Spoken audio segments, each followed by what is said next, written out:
way, I guess that story trend kind of started right here in Charlie X. Because even though we did have the emotionless Spock last episode in the Man Trap, episode one, social awkwardness wasn't really an expressed struggle for him. The struggle of the socially awkward person really got its first bit of limelight in this second ever episode to be aired, Charlie X.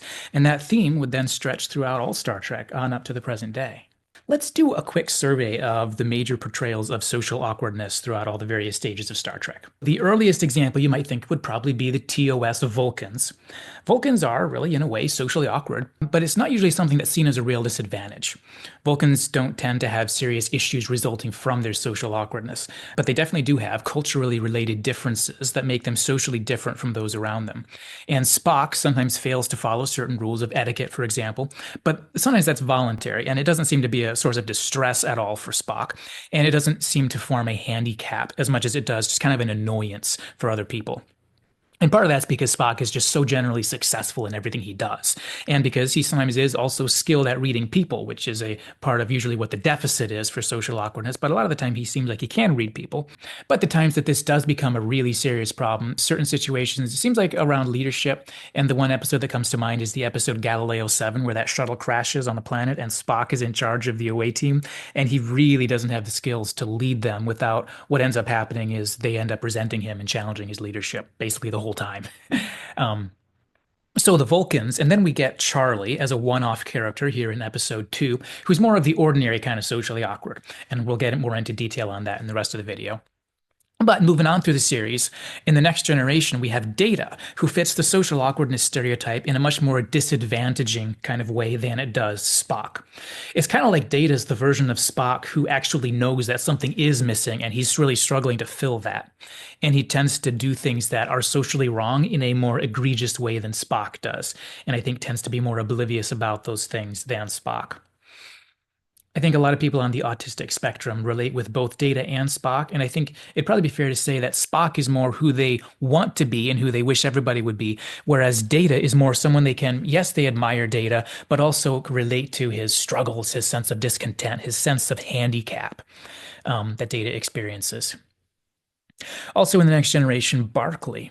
Barclay's kind of a human version of social awkwardness. He doesn't have superpowers like Spock or Data does. He's really just the bumbling, stammering, socially awkward guy with also a bunch of other neuroses to go along with that. Barclay's also an important model to have in our mix here because his social awkwardness is mixed with a significant percentage of also social anxiety. And in real life, there's often an overlap to some degree between those two. If you've got poor social experiences, you may tend to be nervous around social situations. And if you're nervous and socially anxious, then you may avoid social situations. You may fail to develop social skills. So that's why there's kind of an overlap a lot of the time, but there doesn't have to be. I think most socially awkward Star Trek characters don't seem to really be experiencing noticeable social anxiety. So because of that, Barclay fills a unique role by having a strong mix of both of those, both the social awkwardness and the social anxiety. Moving on to DS9, Odo is socially awkward, but partly by choice. He's not like Spock, who's stiffly holding to his foreign ideals, nor is he more like Data, where he's just intrinsically limited. But instead, it seems like Odo's social awkwardness results from a lifestyle of remaining aloof, of kind of being angry at and resistant to many of the relational aspects of life, and of really just preferring to keep away from relationships or connection. And of course, this also relates to his being a non-solid being and feeling like he doesn't belong. Sometimes it seems that even when Odo isn't comfortable enough to take part in ordinary social interactions, he may have varying levels of perception. From a distance as an observer, he may kind of understand what's going on, unlike your typical socially awkward person. Another aspect that makes Odo intriguing for this discussion is that, in a way, the concept of being a shapeshifter is something that a lot of socially awkward people may relate to in kind of an indirect way, because Odo finds himself as a changeling trying to become something that isn't native to him. He takes the shape of something, for example. And if you remember that one time, the female shapeshifter was trying to coach him to be a better changeling. And she told him, this was in one of the later seasons, she says he needs to, turn into a rock and he needs to stay there and be with it until he actually gets a sense of what it means to be, like to really be a rock, to be an actual rock, or if it's a bird, whatever. And Odo's kind of baffled by that. He's kind of like, I don't have a clue. He tells Kira later, I was the rock, I was the tree, I was the whatever. And no matter how much I do it, I don't have a clue what she's saying. I don't have a clue what it would be to actually be this thing that I'm not. Well, moving on to Voyager. The doctor is very socially awkward and often in an abrasive kind of way. He's kind of like the crude savant who's always looking down on other people. And that's because that's how Dr. Zimmerman was, who designed the EMH. And the EMH Mark I just wasn't designed to have any particular bedside manner. It didn't wasn't given any special personality subroutine. So it basically just got Dr. Zimmerman's personality was just kind of dumped in there. And I think that the Doctor in Voyager is one of the least likable of the various examples of social awkwardness throughout Star Trek, because his rudeness and his kind of off-putting manners of speech are just kind of harsh and stuff like that. Now, he definitely changes and becomes more compassionate and personable as the series goes on. But particularly at the beginning, you could say he's one of the most unlikable versions of the socially awkward character in Star Trek. Also in Voyager, Seven of Nine is more socially awkward in the Data sort of way. In terms of core issues, you could say she's kind of like a mix of Data and Charlie in terms of what's making her socially awkward. In terms of how it affects her personality-wise, she's really extremely emotional, but she despises those emotions. She despises particularly shows of emotion. And she has the kind of values that you might expect from a person who admires Data and wishes that everybody would be like Data. She does sometimes aspire to be more socially normal, but other times she despises all the traits that ordinary humans have that she either because she can't relate to them or because she sees them in herself and she hates them in herself. And once again, a mix of the kinds of things that a lot of people on the autism spectrum can relate to, as well as other people who are socially awkward for other reasons. Moving on to Enterprise. T'Pol is socially awkward, maybe kind of in a mix of the Spock variety and the Odo variety, with a little bit of Seven of Nine thrown into the mix. She has Spock's general competence and success in life, so that she's not making social blunders that are actually really costing her or really making her look silly. She's also got Odo's sense of disgust and this resultant preference to just avoid social contact because she's better than everyone else, which for Odo and for her contributes significantly to the inexperience that results in lack of social skills. And also, she's got Seven's kind of neurotic, agitated way of interacting with her own emotions. I think T'Pol really is the most neurotic Vulcan main character in all of Star Trek, partly because all the Vulcans in the Enterprise era were, shall we say, not your grandpappy's Vulcans. And in that way, T'Pol seems to me to be closer to being a Seven of Nine than a Spock or a Tuvok, and even more of a Seven of Nine than an Odo, since Odo's neuroticism tends to stay pretty well hidden for most of the series, whereas T'Pol's is much closer to the surface. So, social awkwardness has always been something that Star Trek includes in its picture. And I think socially awkward people have tended to feel a special connection to the series or the series ever since the beginning.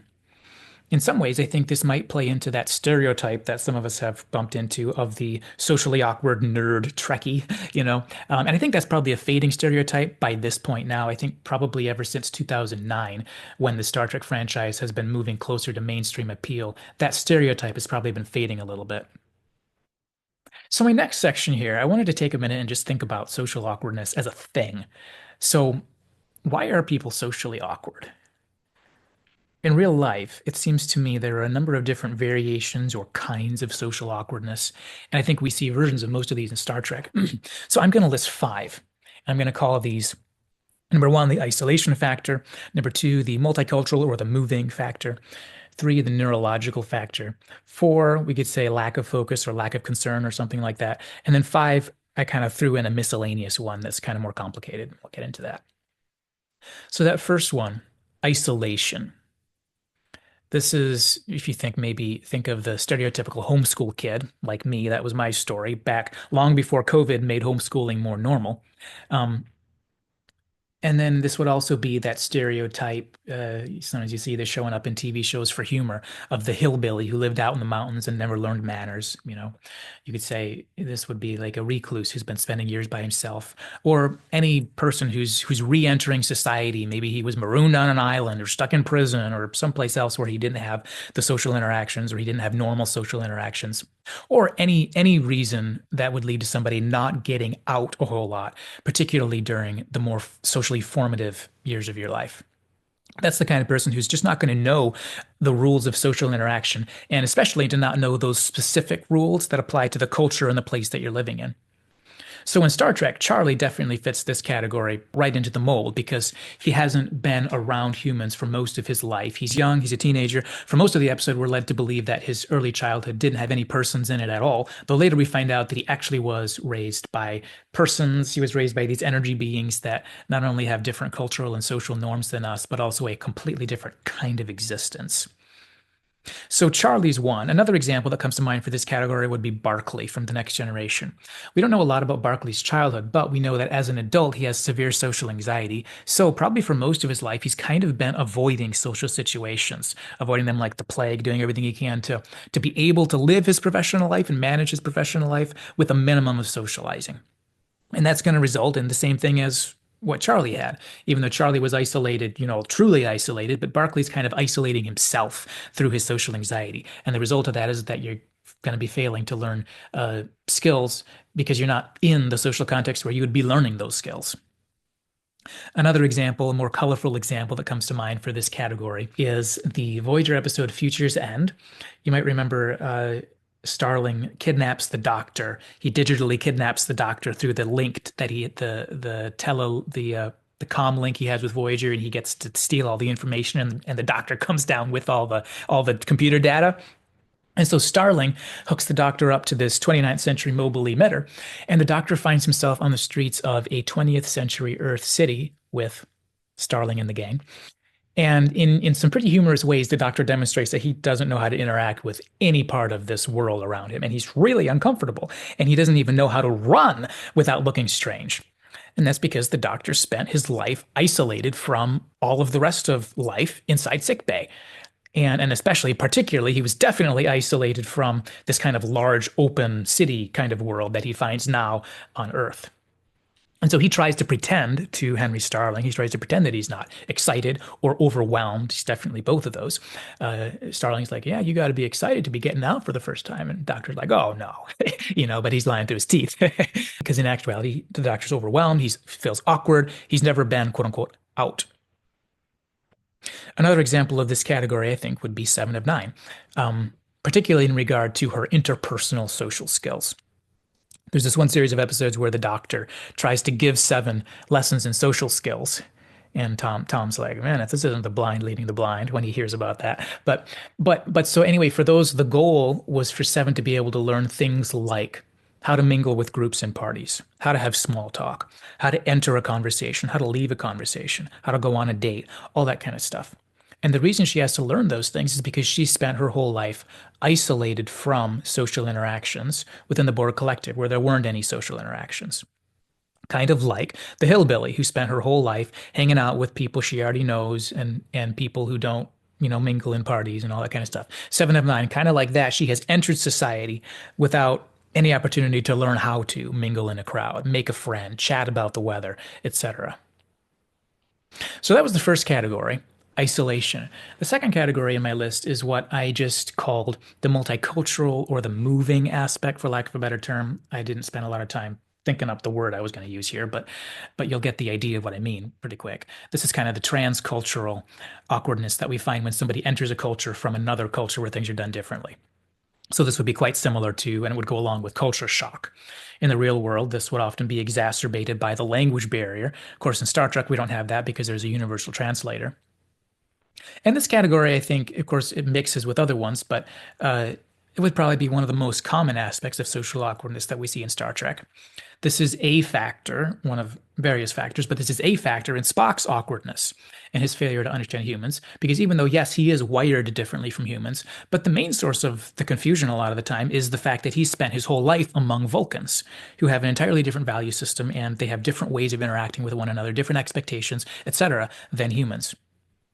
Back to that Voyager episode I mentioned, Future's End, where they go back to 20th century Earth. This is a main factor where if you remember when Rain Robinson said to Tom and Tuvok, she's like, everything you guys do is just a little bit off, you know? And that was because Tom and Tuvok were extremely socially awkward in that environment because they were trying to pretend to be natives, but along the way, they were making these anachronistic references to the USSR. They were saying LDS instead of LSD. Basically, they were these really bright people who didn't know how to order pizza, who didn't know what the rules of traffic were. They were really bright, but they were clueless. And this was because they just came from a completely different culture where the social rules and the basic facts of society were just different. To use another enterprise example, Dr. Phlox often says and does things that are extremely socially inappropriate.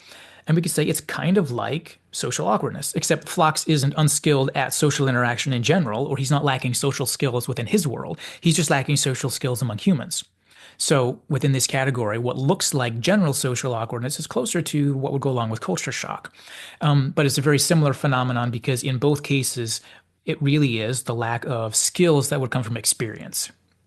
The difference is in that first category, isolation, it's the general society that the awkward person is lacking experience with. Whereas in this category, category two here, it's more specifically the rules of that specific culture. That's what the person hasn't had experience with, hasn't been able to learn over time. And then the third category in my list is what I just called neurological. And by this, I'm referring to stuff like autism spectrum disorder, or as it used to be called, Asperger's syndrome. So this is a real life thing where sometimes there are neurological reasons that people have more difficulty than other people, more difficulty acquiring social skills. And then the end result of that is a kind of awkwardness that a lot of time looks a lot like categories one and two, the other two categories I just listed. The difference is that somebody who's awkward due to isolation or culture shock can usually grow out of that just by spending more time with people, more time being able to pick things up over time. But usually, someone with a more neurologically based social awkwardness is probably going to need special focused training because the ability to pick up on the social rules is actually part of the limitations. Probably the most obvious Star Trek example of this third category would be Data prior to getting his emotion chip. For Data, jokes, social norms, and the emotional experiences of others just go straight over his head. Sometimes he might try to take a role that he doesn't understand. He might try to just memorize things relevant to that and just do them precisely, but without understanding them.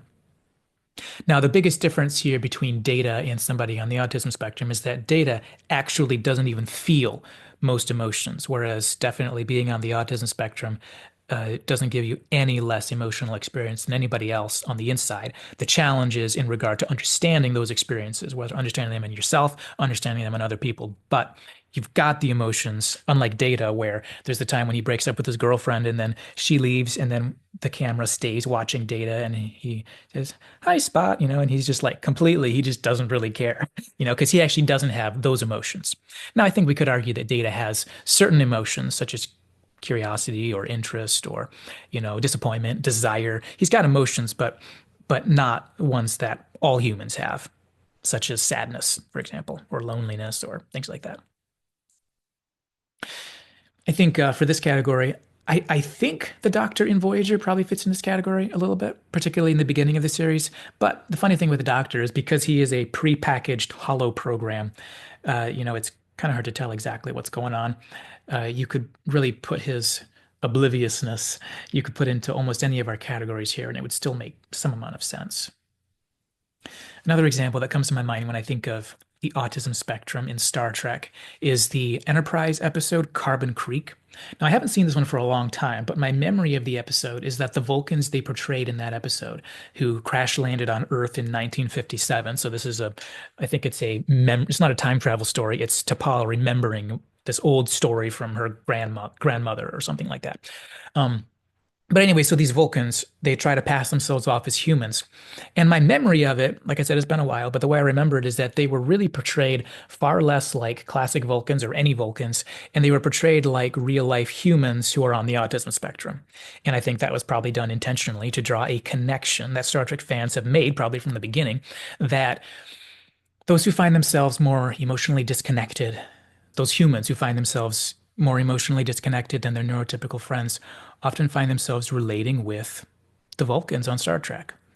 And all throughout Enterprise, all the Vulcans on Enterprise have strong emotions, just like real people on the autism spectrum do. They have emotions that they just don't express or understand or naturally process their emotions the way humans do.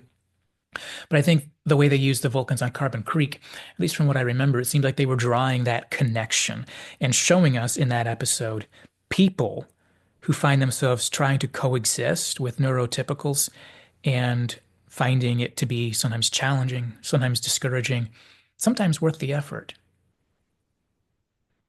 And then the fourth category I listed there is what I just called lack of focus or lack of concern, something like that. And this one can definitely sometimes overlap with the other items above it, or it could stand by itself. This is when you bump into somebody who doesn't think of themselves as socially awkward, but really doesn't mind stepping on people's toes, even if they know they're doing it. Don't mind breaking social rules, don't mind doing things that they know are inappropriate. And it's not because they don't know they're doing it, like in options 1 through 3, but it's because they actually just don't care. Sometimes I think the Doctor on Voyager probably fits into this category. Not sure, hard to tell. And I think Vulcans such as Spock or T'Pol definitely fit into this category sometimes when they're just so proud of being a Vulcan and there are certain inappropriate things that they just kind of prefer not to care about. I think Klingons, when they're in multicultural context, I think Klingons definitely fit into this category when they may know that they're breaking human social norms, but they just don't care. They think that they're just better. Another example that comes to mind is the instance in Voyager. I think it was the episode Equinox. I'm not sure about that, but there's an episode where B'Elanna, a little, very small scene, but there's a scene, it's in Astrometrics, I think, where B'Elanna confronts Seven, and she ends up just kind of saying straight out, she's like, "You're rude, Seven," and then she goes and says what she means by that. And so while I don't remember the details of how that progressed, but the impression I have in my memory is that after B'Elanna explained some of these things kind of angrily, but Seven just proceeded to argue back on each point because the things that B'Elanna was bothered about, that all humans and all people other than Seven would have agreed about, but those were things that Seven just kind of preferred to ignore, whether she always knew about them or whether she knows now that B'Elanna told her, but she just doesn't care. She doesn't feel like they matter. She feels like the problem is everybody else, not me. Now, one of the most stark examples of this category, and maybe this doesn't even fit, but it's interesting to think about, is Gul Dukat. So in Gul Dukat's interactions with everybody, but think about his interaction with Sisko, for example, Gul Dukat tends to be very rude, very socially inappropriate. And sometimes there might be some kind of cultural barrier there. We know that a lot of Cardassians are kind of arrogant and rude in certain ways. But some of it also probably relates to what we could call social awkwardness in terms of the fact that Dukat is not in charge anymore, but he's used to being in charge. But on another layer, his rudeness seems to be an intentional desire to be combative towards somebody like Sisko. But just in his personality generally, like with everybody, there's definitely a layer of something that's consistent. We could think of it kind of like social awkwardness. And this is the thing in his personality that makes almost everybody hate Dukat, whether they're Cardassian or whoever they are.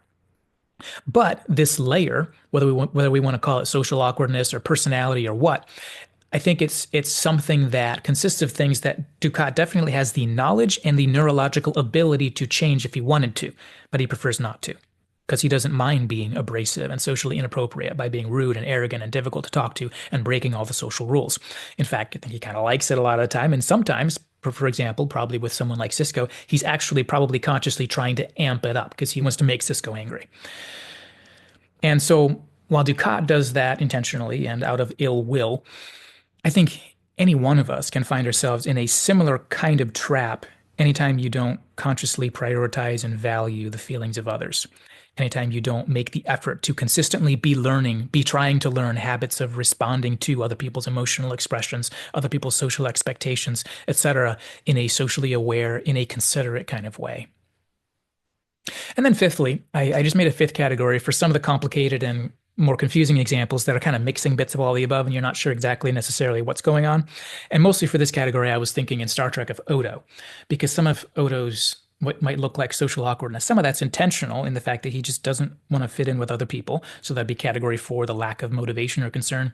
But the end result of it is that he does socially isolate himself. And so when you're socially isolated, you're going to be failing to develop certain social skills, which Odo has definitely. There are certain skills he hasn't developed, which you can see when he wants to date Kira, and he doesn't know how to begin. He doesn't have a clue. And then on top of that, with Odo, there's the multicultural barrier, the one I listed as category 2, because Odo started his life in a lab with Bajorans, and he spent his young adulthood under the leadership of Gul Dukat, who he despised. So the result is that Odo feels very culturally out of place everywhere he looks. So in real life and in Star Trek, there's a lot of different kinds or aspects of social awkwardness. They're not all the same. And usually it's some combination of some amount of lack of experiences that you would have learned from if you had had them, or the neurological aspect that makes it hard to learn from the experiences you do have. Those are the two main things. And then, of course, there's a motivation factor where the presence of motivation or the lack of motivation can make a big difference in how that development goes, or even if it maybe doesn't even happen because you just don't see it as a priority because you weren't taught that it was a priority or whatever. There's all kinds of factors that can play in there. Okay, that was a lot. So that's just about social awkwardness, and that's relevant to Charlie because Charlie's socially awkward. Let's actually start going through the episode now. This video was supposed to actually be about Charlie.